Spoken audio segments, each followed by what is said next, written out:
Andijon viloyati Dalvarsin dahasidagi ishlarimiz jadallik bilan ketyapti. 5-20 to'sinlar orasida 50 sm qoqqanmiz.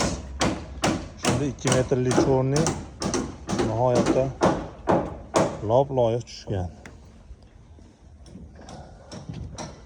İşlerimiz mo'tadil davom etyapti. E'tibor beringlar.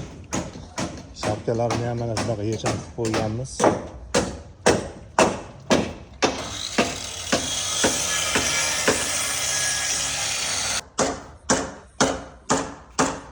Bu yerda so'rtagimiz bordi. Olinib mana chiroyli bo'lib qoldi. Xudo xolasa mana.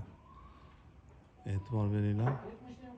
20 ga 4,5 5lik to'sinlarimiz ustiga shapka chiqarganmiz. Sismadan keyin 30 sm ko'tarilib ancha ko'rkam bo'lib qoldi.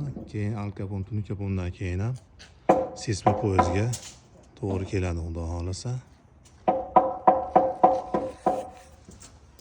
Bizni kuzatishda davom eting. Shu tomni yopilish jarayonini qo'yib boraman.